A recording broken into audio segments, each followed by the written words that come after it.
ঢাকাসহ সারা দেশে বর্ষবরণ আয়োজনে ও আনন্দ শোভাযাত্রায় দলে দলে বিভিন্ন শ্রেণী পেশার মানুষ যোগ দেন। তারা বলছেন, আগের বছরের তুলনায় এবার স্বস্তি ও প্রশান্তি পাচ্ছেন। স্বৈরাচারী সরকার পতনের পর বাংলা নতুন বছরকে দেশবাসী নতুন রূপে বরণ করে নিচ্ছে। এবারের বর্ষবরণ নিয়ে সংস্কৃতি উপদেষ্টা মোস্তফা সরওয়ার ফারুকী বলেছেন, এবারের শোভাযাত্রা রাজনৈতিক নয়। 14 এপ্রিল ঢাকা বিশ্ববিদ্যালয়ের চারুকলার আয়োজনে বর্ষবরণ আনন্দ শোভাযাত্রায় অংশ নিয়ে তিনি কথা বলেন। এই শোভাযাত্রা ঐতিহাসিকভাবে রাজনৈতিকভাবে ব্যবহার করা হয়েছিল। টিপিক্যাল ন্যারো রাজনৈতিক দৃষ্টিভঙ্গি এখানে নাই। গোলসেন্স গ্রুপের হোটেলে বিনিয়োগ করে সুদমুক্ত হালাল আয়ের সাথে বিলাসী জীবনের বিরাট সুযোগ। বিনিয়োগ একবার, রিটার্ন বারবার।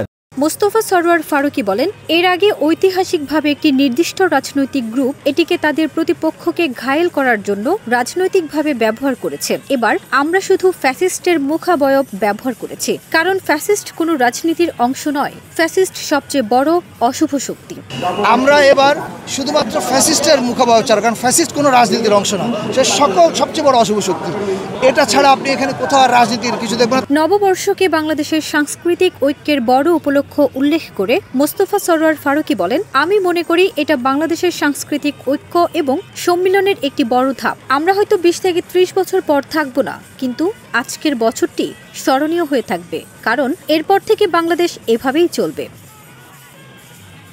1989 সালে চারুকলায় আনন্দ শোভাযাত্রা নামে বর্ষবরণ শোভাযাত্রা শুরু হয়েছিল। পরে 1996 সালে এটিকে মঙ্গল শোভাযাত্রা নাম দেওয়া হয়। এরপর কর্তৃপক্ষ এটিকে বর্ষবরণ আনন্দ শোভাযাত্রা নাম দিয়েছে। এটি নিয়ে প্রশ্ন তুলে সংবাদ সম্মেলন করেছেন চারুকলার একদল শিক্ষার্থী।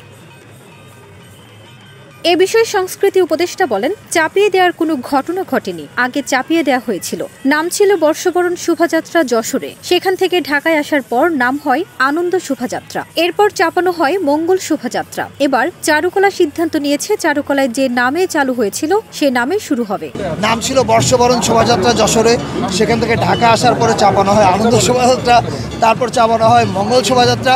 এবার চারুকলা সিদ্ধান্ত নিয়েছে, তারা তাদের যে নামে চারুকলা শুরু হয়েছিল সেই নামে ফিরে যাবে, তাদের সিদ্ধান্ত। অন্যদিকে রমনা বটমূলে উপস্থিত হয়ে সবাইকে নববর্ষের শুভেচ্ছা জানিয়েছেন প্রধান উপদেষ্টার প্রেস সচিব শফিকুল আলম। তিনি বলেছেন, রমনা বটমূলে সবার মিলন মেলা। আমরা সবাই খুব আনন্দে আছি, একটা নতুন বর্ষবরণ করছি। এটা খুবই আনন্দের বিষয় যে সবাই একত্রিত হয়ে সব জাতি গোষ্ঠীর মানুষ একসঙ্গে হয়ে নববর্ষ পালন করছি। এবারের নববর্ষে কি পরিবর্তন দেখছেন এমন প্রশ্নে তিনি বলেন, আমাদের ইচ্ছা ছিল আমরা সবাই সমতল ও পাহাড়ের জাতি গোষ্ঠী সবাই মিলে একসঙ্গে মিলেমিশে আনন্দ ভাগাভাগি করব। এটা হয়েছে।